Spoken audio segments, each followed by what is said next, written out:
Posso sair, né? Mais chocante sobre o final do terceiro ato. Silêncio. Espera. Silêncio. Nem as irmãs. Atônito, pensei em Roberto Marinho, que estava no camarote ao lado. Devia estar me achando uma besta.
Nasci a 23 de agosto de 1912, no Recife, Pernambuco. Vejam vocês, eu nascia na rua Doutor João Ramos, Capungá, e ao mesmo tempo Mata-Hari adiava paixões e suicídios nas esquinas e botecos de Paris. Era espiã de um seio só e não sabia que ia ser fuzilada. Era o Brasil do fraque e do espartilho. Nas salas de visitas havia sempre uma escarradeira de louça, com flores desenhadas em relevo. Eu tinha os meus 3 anos e estava em Pernambuco. 3 anos. Aos 3 anos, o sujeito começa a inventar o mundo. Minha família morava na praia. E eu começava a inventar o mundo. Primeiro foi o mar. Não. Primeiro inventei o caju selvagem e a pitanga brava. Para os meus 3 anos, o mar, antes de ser paisagem, foi cheiro. Não era concha, nem espuma. Cheiro. Meu pai, antes de ser figura, gesto, bengala ou pura palavra, também foi cheiro. Ninguém tinha nome, Minha primeira infância. A estrela do mar também não se chamava estrela. Nem o mar era mar. O que a memória consciente preservou de Recife foi o mínimo de vida e de gente. Eu me lembro de pouquíssimas pessoas. Por exemplo, vejo uma imagem feminina, mas é mais um chapéu do que uma mulher.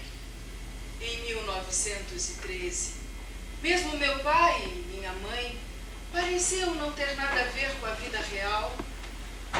Vagavam diáfanos por entre mesas e cadeiras. Depois, eu os vejo parados, com uma pose meio espectral, de retrato antigo. Mas nem meu pai, nem minha mãe falavam. Eu não via. O que me espanta é que essa primeira infância não tem palavras. Não me lembro De uma única voz. Não guardei um bom dia, um gemido, um grito. Não há um canto de galo no meu primeiro e segundo ano de vida. O próprio mar era silêncio. Não havia nomes, nem vozes na minha primeira infância. Só quando cheguei ao Rio, em 1916, é que tudo deixou de ser maravilhosamente anônimo.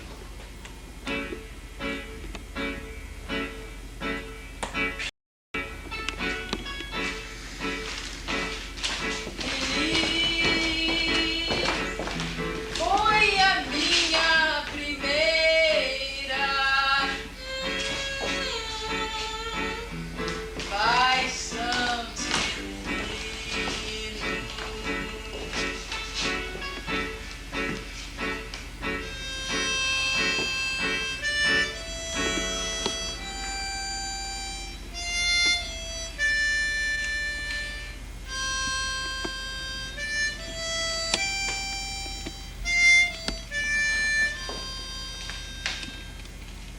Bem me lembro dos meus 5, 6 anos. O vizinho era, então, todo o meu horizonte humano. Ainda vejo as pessoas que moravam ao nosso lado, Moravam ao nosso lado. ou em frente, Ou em frente. Ou na esquina, na esquina. O mundo era aquela meia dúzia de vizinhos.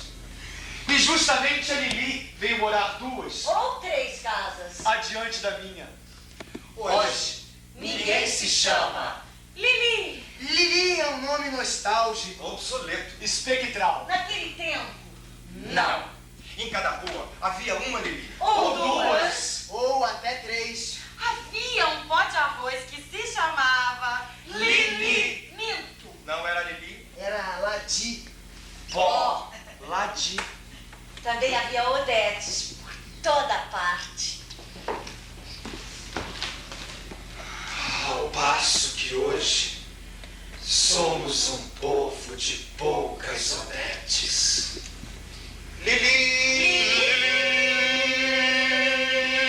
Lili! Conheci o nome antes da pessoa. Um dia, eu estava na mesa tomando café. Com macaxeira. Então, alguém falou em Lili. Achei o nome Lilindo.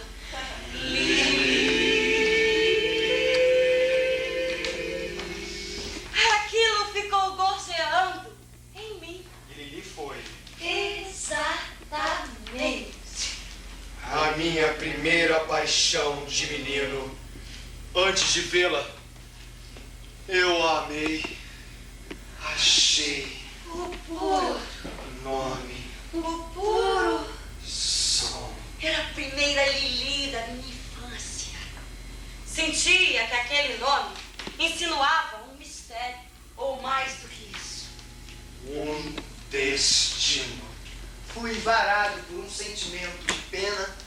e de medo. Como se Lili fosse alguém que já morreu só aparece por um momento na memória dos espelhos.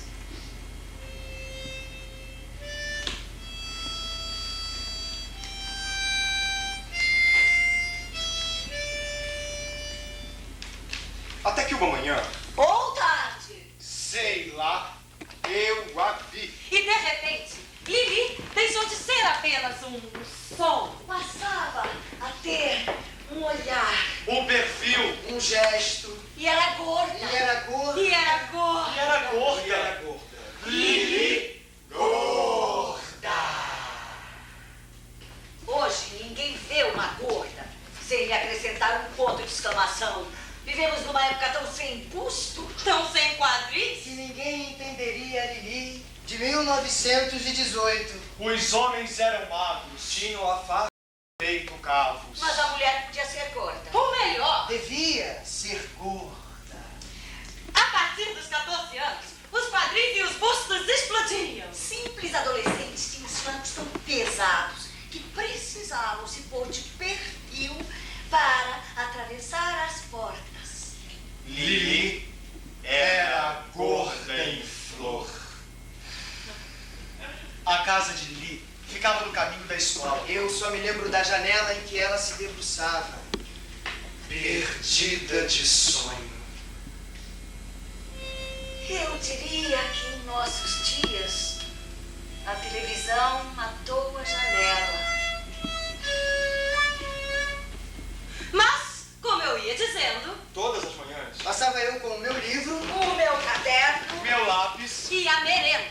Geralmente, uma banana. Quando eu via Lili, baixava a cabeça, transido de vergonha, e deslizava rente à parede. Lembro-me de que uma manhã, a professora me chamou para o quadro negro. Quando eu fui pegar o giz, a professora me puxou. Menino! Você não lava as orelhas? Menino! E fez um escândalo para a classe. Nunca tomou banho! Exultava. Olha aqui o pescoço! Vem cá!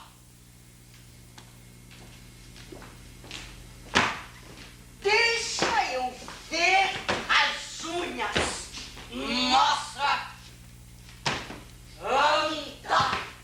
Naquele momento, eu tive a sensação da nudez pública. Nunca me senti tão...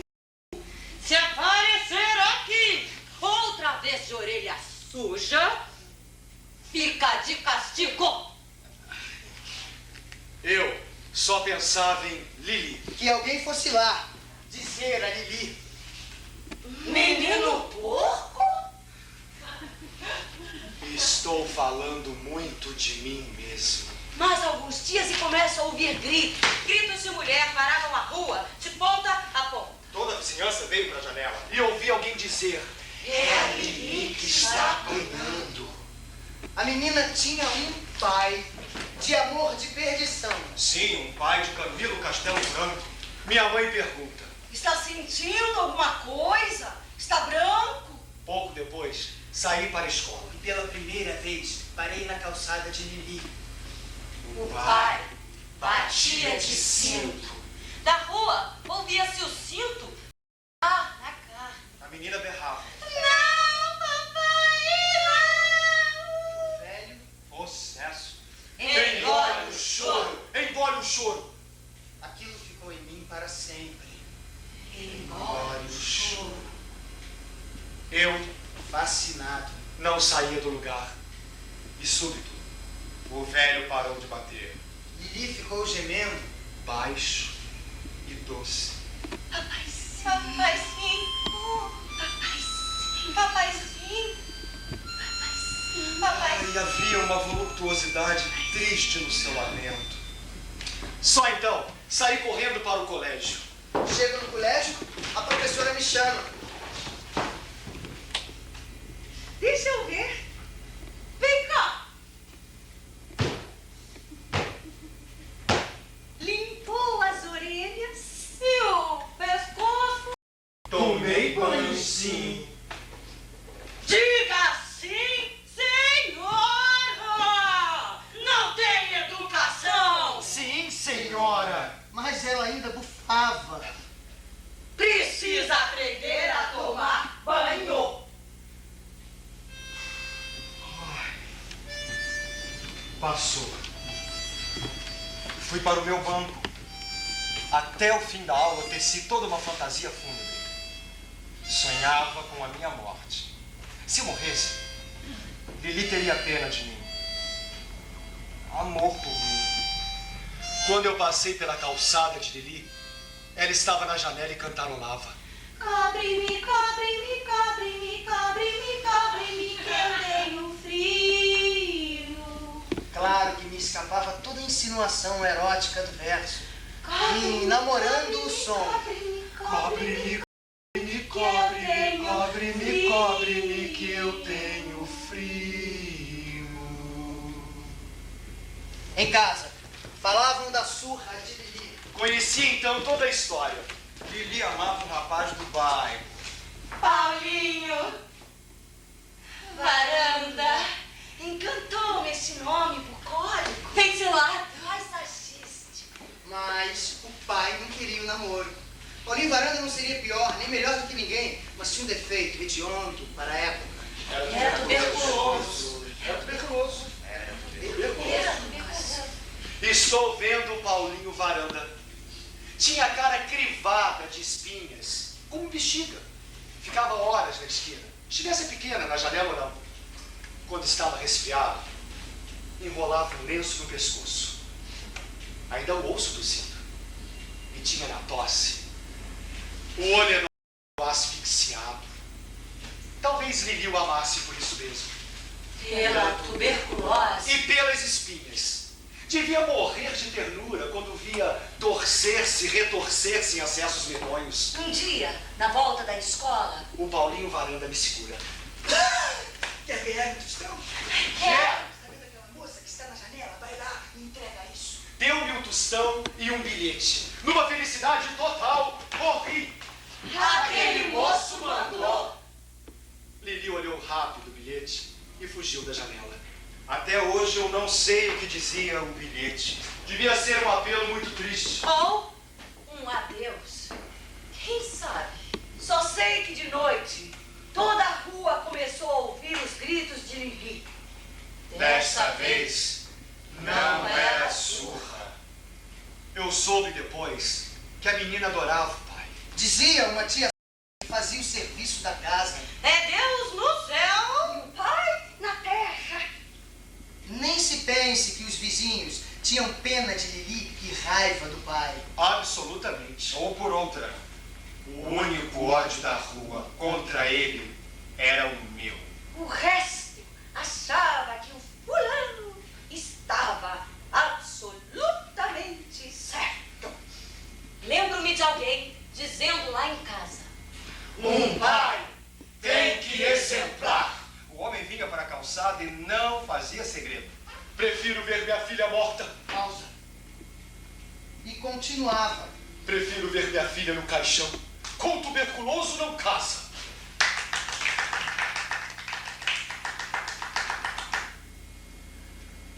Lili, presente, baixava a vista. No enleio dos seus 16 anos. Lili, que depois de cada surra, repetia num gemido manso: Papaizinho, papaizinho. Mas, repito, naquela noite Lili começou a gritar. Todos pensamos no velho bravo. No portão de casa, o lábio tremendo, eu tinha vontade de tirar uma pedra na cabeça do pai. Mas o velho saíra para a sessão espírita. De repente, a tia surda chega na janela. Esganiçou-se. Lili está morrendo! Lili Lili está morrendo!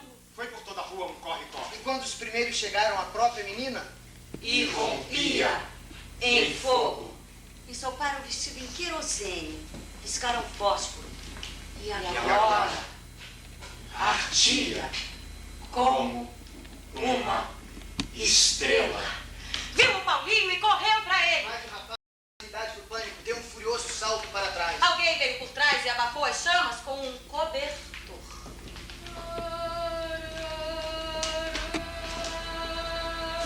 levada para o quarto.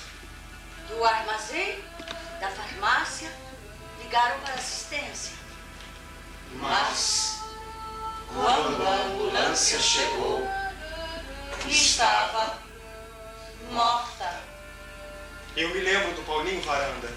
As espinhas explodiam na sua cara. Vejo também a entrada do pai no quarto.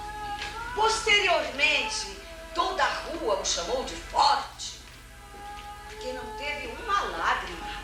Limitou-se a dizer, ou melhor, a declamar de fronte alta: Foi Deus! Foi Deus. Foi Deus. Foi Deus. Foi Deus. Foi Deus.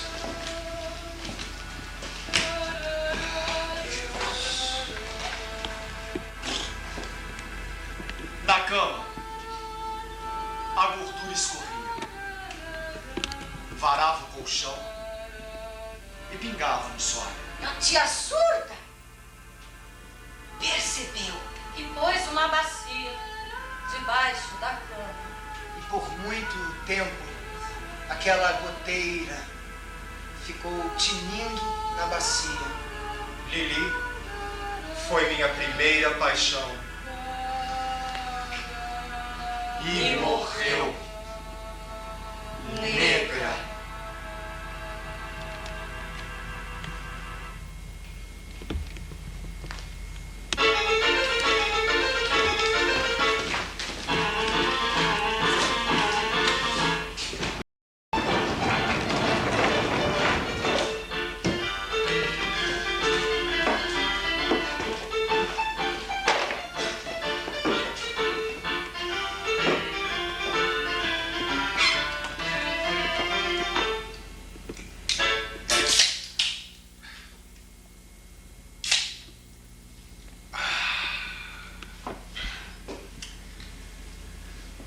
Não há ninguém mais narcisista do que um defunto. Ele está sempre bem posto.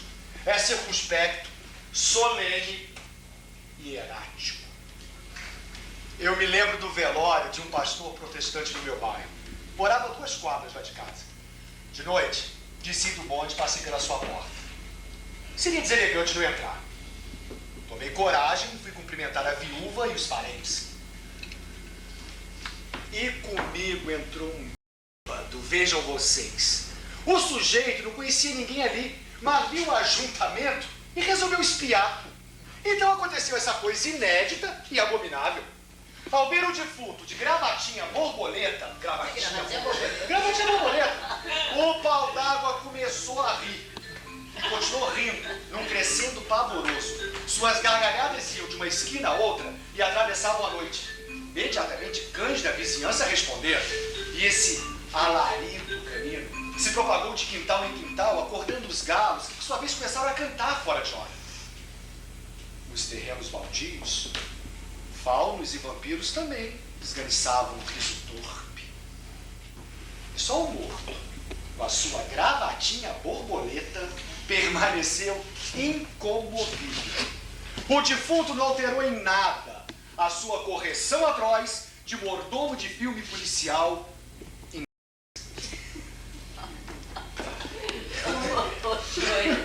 Um dia, há coisa de 6 meses, o meu irmão Paulo Rodrigues veio me dizer: não perde um filme que estão levando aí, italiano. Tem um velório genial. 2 ou 3 dias depois, eu tive uma tarde livre. E foi ver o tal filme italiano. Era uma história de bandido, truculenta, sem nenhum pudor do dramalhão. As suas peripécias estavam a 1 milímetro do nosso Vicente Celestino, citando. Mas o grande momento mesmo foi a morte do herói. Houve um pânico na plateia quando ele apareceu na mesa do necrotério, cravejado de balas. E súbito, invade a tela a mãe do bandido. Qualquer dor tem seu repertório de gritos, mas ninguém, em nenhum idioma, berra, soluça e uiva como a mãe daquele morro. Era siciliana. Então tá dito tudo. Ao ver o cadáver, esganiçou gritos jamais suspeitados. Na minha cadeira assombrada, eu confesso, eu tive uma sensação de deslumbramento. Há muito tempo eu não vi uma dor tão feroz. Mas foi na cena seguinte que o diretor do filme entoou o dó de peito que trazia no bolso do colete. Aquela mãe devoradora começou beijando o dedo grande do pé. Não, por outra, não beijou apenas o que seria pouco para sua fome. Realmente ela sorvia os dedos, um por um, como as partes. Logo as partes. A boca ativa, insaciável, continuou beijando a sola do pé, o calcanhar, as canelas. Era uma dor violenta, exagerada. A própria tela ampliava tudo, dando a cada esgar uma dimensão megalangésica. E de repente, alguém ri em falsete na plateia. Logo surgiram outros focos de riso aqui e ali. Na treva, eu, sério, fazia a seguinte humilhante reflexão: eu não serei beijado assim. Mas por que o riso? Eis a pergunta. Por que o riso? Por quê? Talvez porque a grande dor gesticule e vocifere como a canastrona do velho teatro.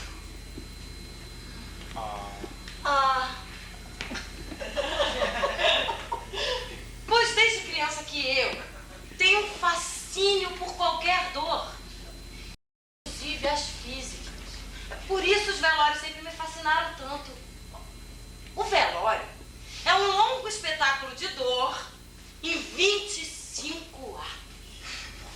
Um velório que eu nunca esqueci foi o do Lemos, um conhecido da família. Se não me engano, trabalhava na Casa da Moeda. Casa da Moeda, na imprensa nacional. Não importa. Vejamos o nome. Lemos. Lemos, assim como Oliveira, é nome de vizinho. Não. Um sujeito que se chama Lemos só pode ser vizinho. Morava na casa ao lado da minha. Um patusco. E pior, homem de vir pro meio-fio, de pijama, aparar os caras com gilete. E fazia isso com requinte, um deleite, um lavor inexcedíveis. Pois um dia, o Lemos morreu. Teve pleno expediente, isso que o repórter chama de mal súbito. Morreu. Eu era criança e essa morte foi um dos espantos da minha infância. Nunca vi ninguém tão chorado. Veio gente da Pavuna, de Quintino do Encantado. Não. Favelados desceram. Importante, Lemos. Eu posso dizer que não houve no velório do Lemos ninguém omisso, indiferente ou frívolo. As pessoas que lá entravam começavam a estrebuchar, bater com os pés, como em transe mediúnico. Perdi a conta dos ataques. E na hora de fechar o caixão, foi espantoso. Eis o fato. Com súbita e frenética agilidade, a viúva deu um pulo inverossímil. Mas ela deu um pulo e montou solidamente no caixão. Era uma senhora blonda. Era a cor que fez isso. Teve que ser arrastada por uns 10. Eu fecho os olhos e ainda ouço os seus gritos. Quero ser enterrada com Lemos. Esganiçava pelo... Me leva contigo. Ai, Lemos. Ufa. Ela também chamava ele de Lemos. Entendeu? A grande dor não se assoa. Eis uma verdade eterna. Não se assoa. Na morte do Lemos, até o fim do velório, a viúva não usou lenço uma única vez. Há também um pranto nasal. E a coriza da viuvez muito chorada costuma ser inextricável. Pois bem, quando algum imprudente queria lhe oferecer o lenço, tinha repelões selvagens. Parecia que o simples fato de se assoar seria uma desfeita ao marido morto. Mas coisa curiosa e ao mesmo tempo confrangedora é que ao descrever essa viuvez acrobática que pula num caixão e o cavalga, eu me dou conta de que, sem querer, estou apresentando uma dor caricatural. E de mais a mais, para exasperar o impacto humorístico, a senhora do Lemos era uma gorda. Ai, mas todas as vizinhas da infância dele eram fatalmente gordas. Eis o que me pergunto. E com justo pânico. Não estarei fazendo um involuntário deboche. Nem tanto e pelo contrário. Acaba de me ocorrer uma verdade realmente patética. A grande dor não só não se assoa, como é humorística. O meu amigo Hugo Cota dos Santos me dá a propósito um testemunho altamente válido. Durante muitos anos ele foi, e não sei se ainda é, cirurgião do pronto-socorro. Um cirurgião do pronto-socorro Vê tudo. faz tudo. A toda hora chegava um criolão de barriga estourada e por vezes o nosso Hugo fazia milagres deslavados. Assim ele aprendeu que a verdadeira dor tem que ser humorística. O Hugo viu coisas assim. Chegava um acidentado. Era um rapaz, uma menina, a noiva de não sei quem ou a mãe do fulano. A vítima está na mesa. Não há, bem dizer, um osso intacto. Tudo fratura. No corredor se amontou os parentes, os vizinhos, os amigos, o diabo. Até que o cirurgião para ali. Só milagre, né? Nem milagre. E agora é dar notícia pra família que espera do lado de fora. Mas nem é preciso dizer, de repente todo mundo sabe. Sabe antes da notícia. Morreu e pronto. O doutor Hugo viu essa mesma cena umas 200 vezes. As grandes dores se parecem e têm o mesmo repertório de gemidos, de uivos, de caras, gestos, fúrias e blasfêmias. O doutor Hugo conta a morte do menino atropelado. Uns 20 parentes no corredor. Quando o doutor Hugo apareceu, vê esta cena. Mãe, irmãs, cunhadas, irmãos dançavam. Simplesmente dançavam. Então o médico descobriu tudo. A grande dor. A dor sem consolo terreno. Dança mambo. Era exatamente mambo. As pessoas pulavam, chocalhavam, tinham espasmos de mambo. Portanto, a senhora Lemos estava humoristicamente certa quando repudiava os lenços e não estava fisicamente no caixão.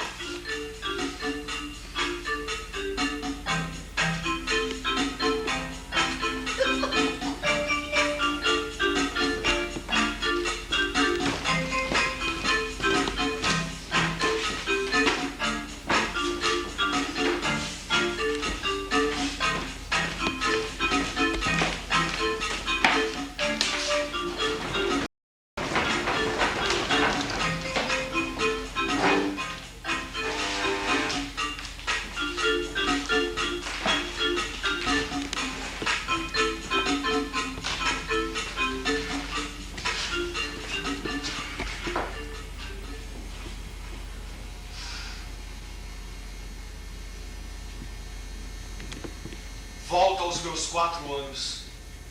E de repente...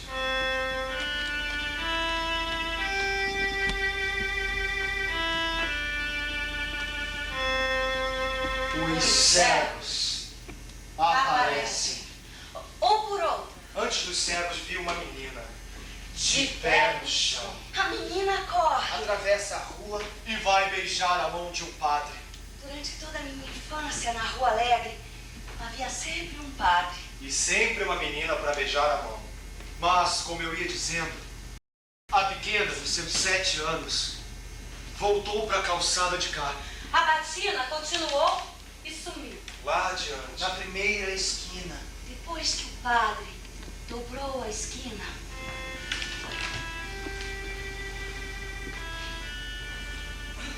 Os cegos apareceram. Eram 4 e um guia. Estavam de chapéu, roupa escura, Colarinho. Gravata. colete, botinas. Juntaram-se na esquina da farmácia. e tocaram violino, Não acordeão. Não sanfona. mas violino. Saí da janela, fiz a volta e fui ver de perto os ceguinhos. Eram portugueses. E o curioso é que por muitos anos só conheci cegos portugueses. Brasileiro, Nem nenhum. Fiquei ali na esquina, em adoração. Os cegos Todos de chapéu. tocaram uns 20 minutos. Lembro-me bem. um deles tinha, atravessando o colete de um bolso a outro bolso, uma corrente de ouro. No fim, o guia passou o pires. Cada. Pingou. Seu níquel. Então, voltei correndo para casa. Não falei com ninguém. Meti-me na cama. Minha vontade era morrer. Fechei os olhos, entrelacei as mãos, juntei os pés. Morrer. Minha mãe entrou no quarto e pousou a mão na minha testa. O que é que você comeu? Comecei a chorar. Comecei a chorar. Comecei a chorar. Perdido. E de repente, uma certeza se cravou em mim. Eu ia ficar cego. Deus queria que eu ficasse cego. Era a vontade de Deus. Mas falei em 4 anos? Engano. Engano. Eu tinha 6 anos, e não 4. Nasci em 1912 e isso aconteceu em 1918. Na gripe espanhola. Tenho certeza. 6 anos. Nunca mais me esqueci dos ceguinhos. Posso repetir, sem medo da ênfase. Nunca mais. Mas por que, meu Deus? Por quê? Porque pensava neles dia e noite. Pode parecer uma fantasia de menino triste. E se disser que já adulto, homem feito, a obsessão continuava intacta. Obsessões sempre as tive, mas essa nunca me abandonou. Aos 30 anos, 35, 40, eu sonhava com os cegos. E os via escorrendo do alto da treva. Quando minha família já ia sair da aldeia campista para Tijuca, aconteceu o seguinte. Um menino que brincava muito comigo apanhou um canário e picou com um alfinete os olhos do passarinho. Eu me senti aquele canário, de olhos furados. E me imaginei em casa, cego, vagando por entre mesas e cadeiras. Meninas, senhoras e visitas teriam pena de mim. Amor por mim. Na rua, diria. Naquela casa mora um menino cego. Mas, quando mudamos para Tijuca, eu já não estava tão certo se seria mesmo eu o cego. Podia ser minha mãe, ou um dos meus irmãos, talvez Roberto. O Milton não, nem Mário. Sempre imaginei que meu pai, jornalista de fúrias tremendas, morresse um dia assassinado. Já minha mãe tinha um problema de visão. Mas fosse eu, minha mãe, ou meu irmão, alguém ficaria cego. Alguém. Eis a verdade. Ano após ano, me convencia de que os cegos do violino insinuavam um vaticínio. Meu Deus, não fora por acaso que um dia 4 cegos tocaram embaixo de minha janela. Não pra mim. Não para os outros. Não para ninguém. Tocavam para um menino de 6 anos. Sei que não é normal essa fixação numa fantasia infantil. Mas não tenho medo de confessar a minha morbidez. Nem ela me envergonha. Eu a compreendo e a recebo como uma graça de Deus. Mas estas notas não estariam completas se eu não lhes acrescentasse uma explicação. Quero dizer que o medo de uma cegueira utópica, apenas sonhada, me tornou humanamente melhor. Ou se não me tornou melhor, me deu a vontade obsessiva de ser bom. Muitos anos depois, começou o meu romance com Lúcia. Pouco a pouco fui dizendo as coisas que são tudo para mim. Todo amor é eterno. E se acaba, não era amor. E dizia, quem nunca desejou morrer como ser amado, Nem sabe o que é amar. Quando nos casamos, eu lhe disse. nem a morte é a separação. Ela concordou que nada é a separação. Depois, a gravidez. Se for menina, o nome é Daniela. Disse Lúcia, achei um nome doce e triste. Gosto dos nomes tristes. Personagem de Emily Brontë. Uma noite, Lúcia foi internada às pressas na Casa de Saúde São José. Parto prematuro. Foi uma correria de médicos, enfermeiras e irmãs. Dr. Valdir Tostes ia fazer o parto. Tudo aconteceu numa progressão implacável. Daniela nasceu e não queria respirar. Dr. Valdir fazia de tudo para salvar aquele sopro de vida. De manhã, Quase. A perdemos. A irmã, desesperada, batizou minha filha no próprio berçário. Os médicos lutaram corpo a corpo com a morte. mudaram o sangue da garotinha. E ela sobreviveu. Lúcia quis ver a filha no dia seguinte e veio numa cadeira de rodas, empurrada por Dona Lidinha, minha sogra. Voltou chorando, dilacerada de felicidade. Também quis espiar Daniela pelo vidro do berçário. Uma enfermeira aparece e me pergunta risonhamente. O senhor é o avô? Mais ou menos. Respondi vermelhíssimo. Mais uma semana, Lúcia e Daniela vinham para casa. Tão miudinha a garota. Meu Deus. E Que cabia numa caixa de sapatos. 2 meses depois, Dr. Valdir passa na minha casa. Viu minha filha. Fez todos os exames. Meia hora depois, descemos juntos. Ele estava de carro e eu ia para a TV Rio. Ofereceu-se para levar-me ao posto 6. No caminho, foi muito delicado. Teve muito tato. Sua compaixão era quase imperceptível. Mas disse tudo. Minha Filha, Era. cega.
Ensaio geral da minha peça, Vestido de Noiva, foi o próprio inferno. Com seus 30 anos, Zimbinski, o diretor, tinha uma resistência física brutal. Os intérpretes sabiam o texto, sabiam as inflexões, os movimentos, tudo. Durante 7 meses, à tarde e à noite, a peça fora repisada até o limite extremo da saturação. Mas faltava ainda a luz. O bárbaro polonês tinha a obsessão da luz exata. E exigia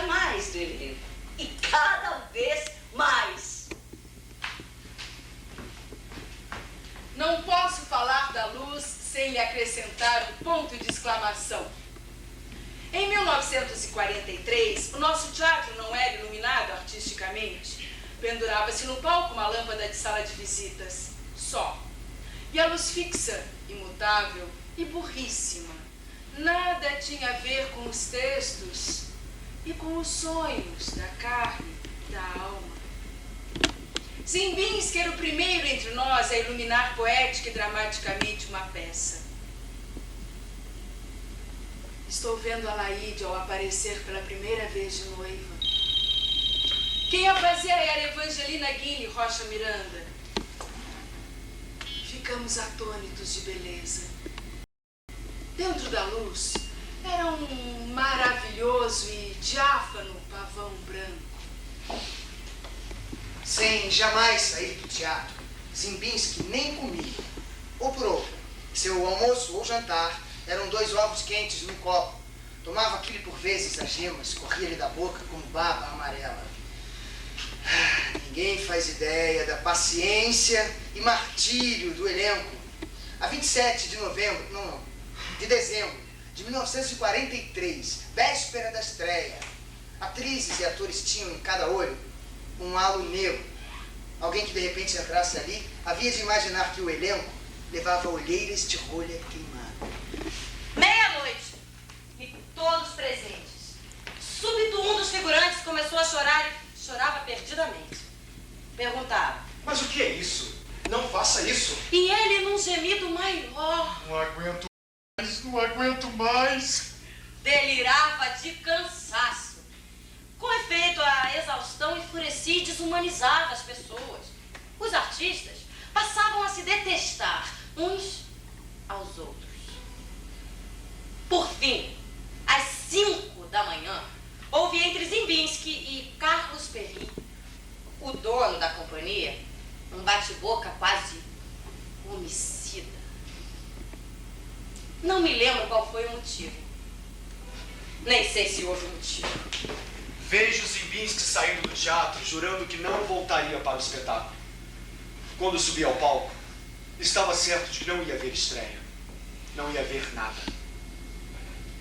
Olha a cena ainda iluminada.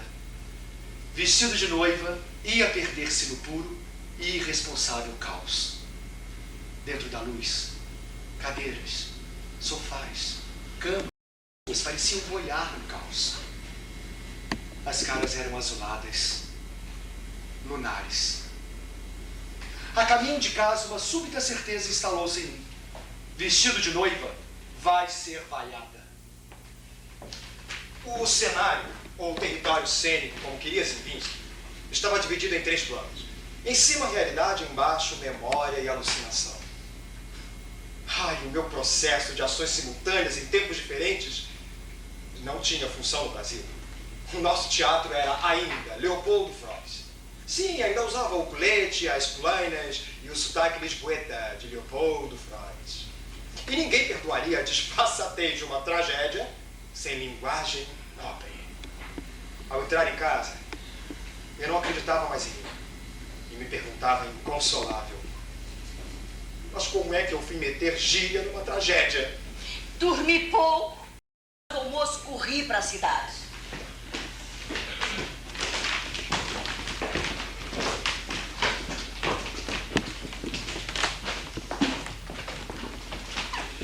Entro no teatro. Ziembinski e Carlos Perrin estão juntos. Mais irmãos, mais solidários do que nunca. 7:50 da noite. Estou no Municipal andando pelos corredores, ainda vazios, mas iluminados. O teatro ia abrir seus portões. Abriu. Ninguém para entrar. Minto. Alguém vem subindo lentamente a escadaria.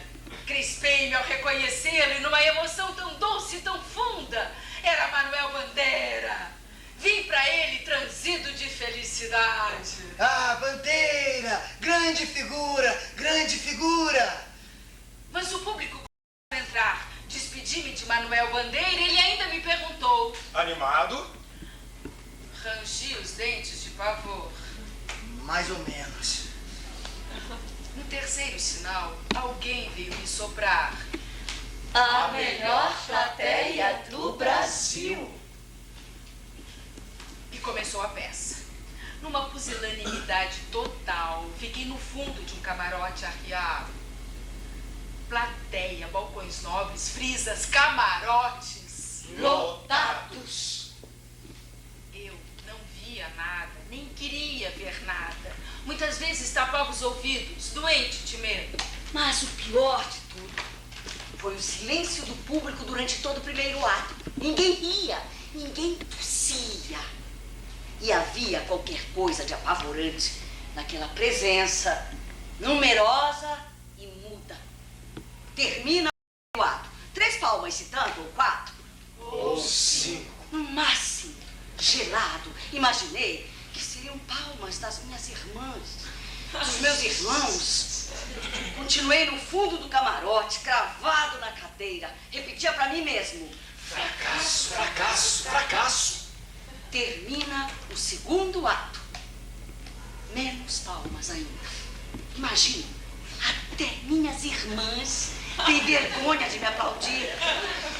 Vestido de noiva era o caos. A plateia estava furiosa com o caos. Até que baixa o pano sobre o final do terceiro ato. Silêncio. Espera! Silêncio. Ninguém bate palmas, nem minhas irmãs.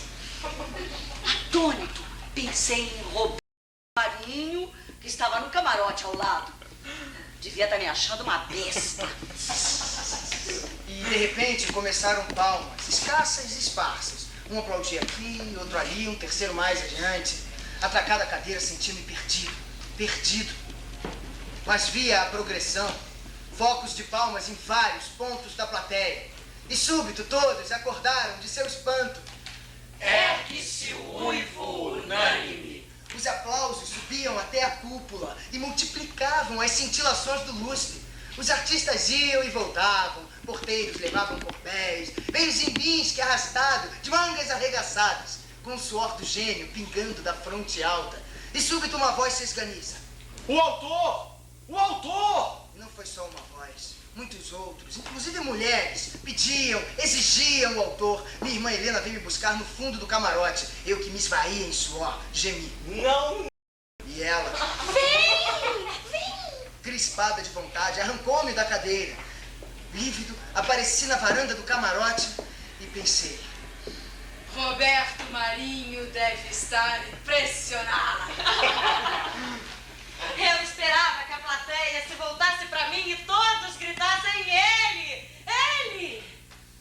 Mas o que aconteceu em seguida foi muito parecido com um pesadelo humorístico. Estava o autor, em pé no camarote, pronto para receber a apoteose.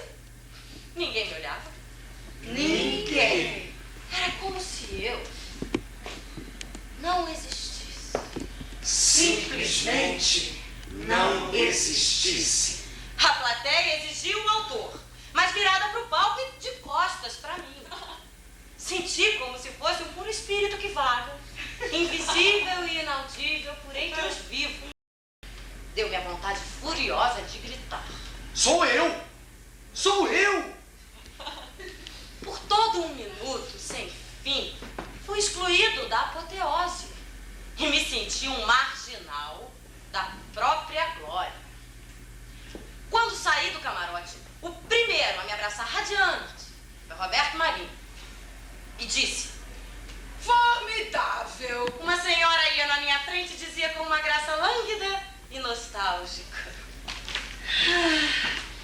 As mulheres só deviam amar meninos de 17 anos. Vou descendo.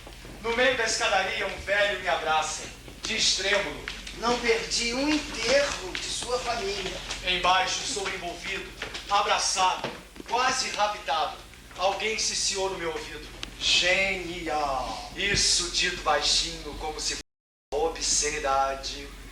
Deu-me vontade de chorar. Fui para o palco. Quando entrei, vi uma multidão. Zimbinski berrou: o autor! nervosa. Eu estava emocionalmente exausto, as pernas bambas, a vista embaçada, abraço longa, desesperadamente zimba. O polaco. Ninguém o chamava de polonês, mas de polaco. O polaco dera, ao que parecia o caos, uma ordem translúcida e perfeita. Depois de Zimbinski, saí abraçando os intérpretes um a um. Do alto do camarote, eu era fisicamente desconhecido. Agora, Zimba me apresentara. Da caixa do teatro até a porta dos fundos, eu não dei um passo sem esbarrar, sem tropeçar numa admiração patética. Uma senhora perfumadíssima me atropelou. Gosta de Pirandello? Parece Pirandello. E eu, que jamais o lera, assumi um ar pirandeliano nato e hereditário. Naquela época era fatal. Qualquer peça que não fosse idiota tinha de ser pirandeliana a muque. Mas eis a verdade. Até a estreia de Vestido de Noiva, eu não lera nada de teatro. Nada. Ou por outra, lera, como já disse certa vez, Maria Cachucha. de Joraci Camargo. Eu sempre fui, desde garoto, um leitor voracíssimo de romances. Eu sempre me considerei um romancista. Eu não queria ler nem ver teatro. Na verdade, eu sempre achei de um tédio sufocante qualquer texto teatral. Depois de Vestido de Noiva, é que eu passei a assumir a pose de quem conhece todos os poetas dramáticos. Passados, presentes e futuros. Finalmente desvencilhei-me dos admiradores e cheguei à rua. Estou andando na calçada da Avenida Rio Branco. Atravesso o Almirante Barroso, vou na direção da Galeria Cruzeiro. Sentir-me boiar entre as coisas. A glória era recente demais. Uma hora atrás eu não passava de um pobre rapaz que ganhava 700 mil réis mensais. 500 na folha e 200 por fora. As coisas me pareciam de uma irrealidade atroz. Até a avenida era irreal. E os edifícios? E as esquinas. Longe, Na Praça Mauá, os mastros sonhavam. No próprio edifício do Liceu de Artes e Ofícios, quase ao lado de um morro, havia uma casa que era um só tempo leiteria e restaurante. Lá servia um prato chamado almoço nevada, típico da classe média. Era um bife que podia ser acompanhado de batatas fritas. Ou de 2 ovos estrelados com arroz. E mais, manteiga, Pão. E um pudim de sobremesa. Tudo ao preço compassivo e generoso de 12 mil réis. Entrei na leiteria deserta, sentei num canto, disse sem olhar o menu: Traz o almoço nevada com batatas fritas. primeiro, o garçom trouxe pão e manteiga. Comecei a comer com um sóbrio elan. Tinha na imaginação lustre municipal, ardendo em cintilações delirantes. Depois, o garçom pôs o prato na mesa. Digo-lhe, traz mais pão que eu pago por fora. manteiga também, sim. Eu continuava febril de sono. Mas o prato estava diante de mim. O bife Era a vida real.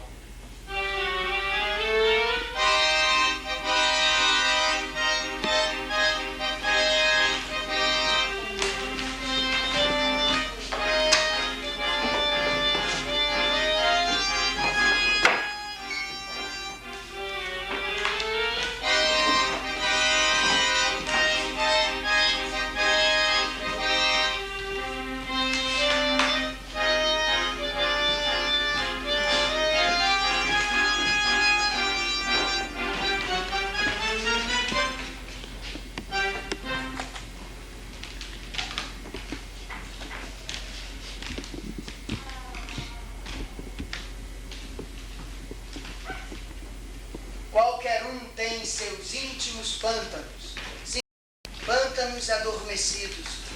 É preciso não despertá-los. Mas certos acontecimentos acordam a lama do seu negro sono. E quando isso acontece, a alma começa a exalar o tifo.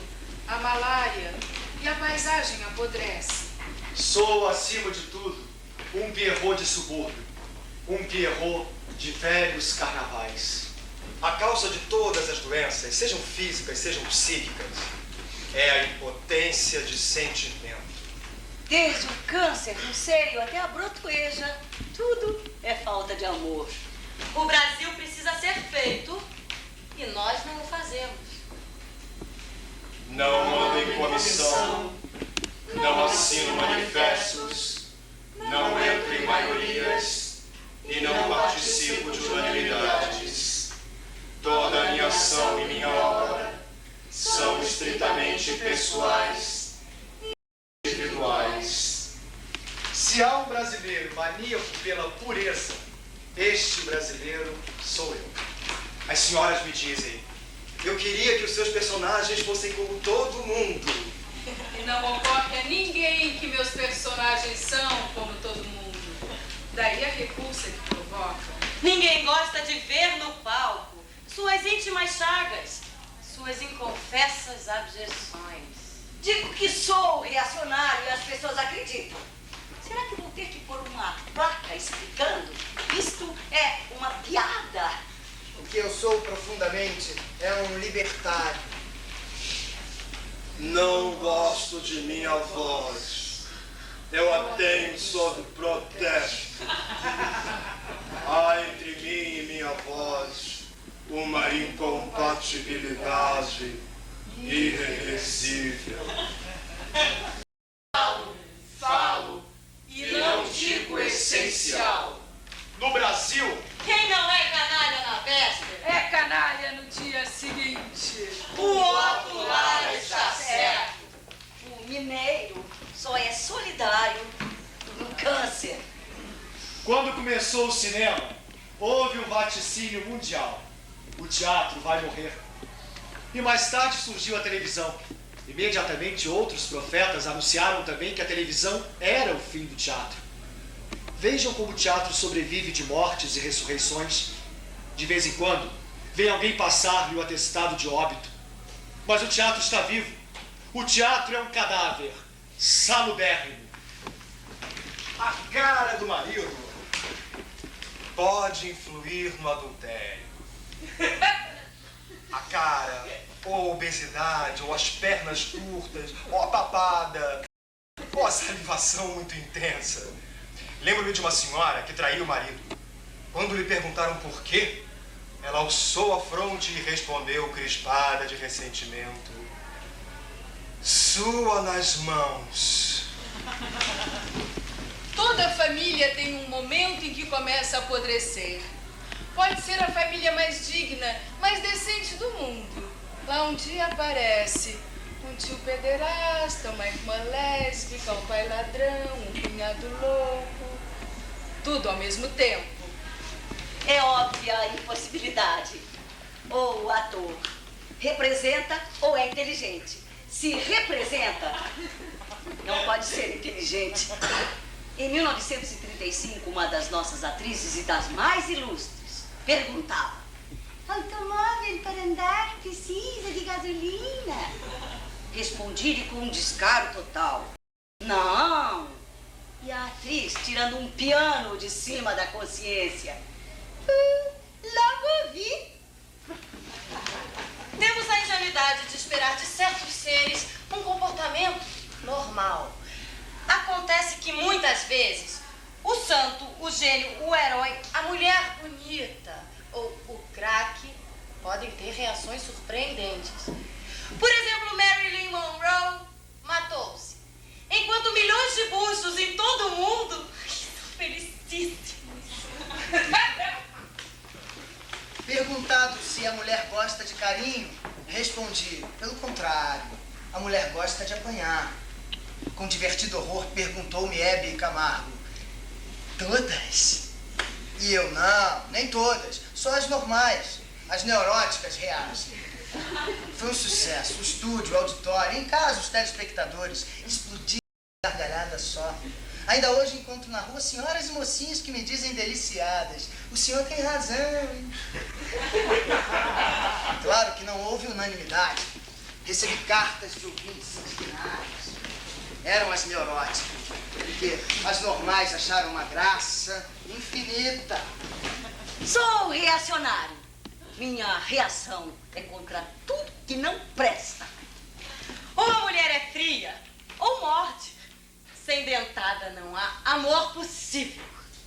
Nenhum marido desconfia da mulher às 9 da manhã. Os maridos só começam a desconfiar depois das 2 da tarde.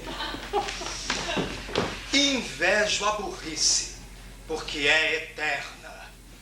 A mulher pode ser granfina, o homem não. O homem tem que ser macho. A pior forma de solidão é a companhia de um paulista, meu. Subdesenvolvimento não se improvisa. É obra de séculos. Se cada um conhecesse a intimidade sexual dos outros, ninguém cumprimentaria ninguém. Sexo é pro operário. O sexo entre marido e mulher é uma grossa bandalheira. Toda mulher bonita é um pouco a namorada lésbica de si mesma. O marido não deve ser o último a saber.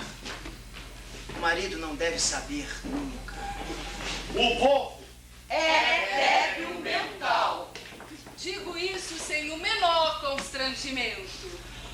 Foi sempre assim, e assim será, eternamente. Há coisas que o sujeito não confessa nem ao padre. Nem ao psicanalista. nem ao médico. E nem ao médium, depois de morto. Eu, como artista, se tivesse que escolher um epitáfio, optaria pelo seguinte. Aqui jaz Nelson Rodrigues, assassinado pelos imbecis de ambos os sexos.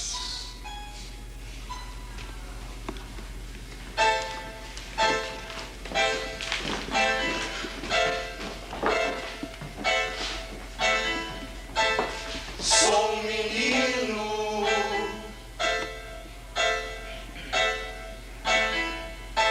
sou um menino que vê o amor pelo buraco da fechadura. Nunca fui outra coisa, nasci menino. E de morrer menino. E o buraco da fechadura É realmente. A minha ótica De ficcionista. Sou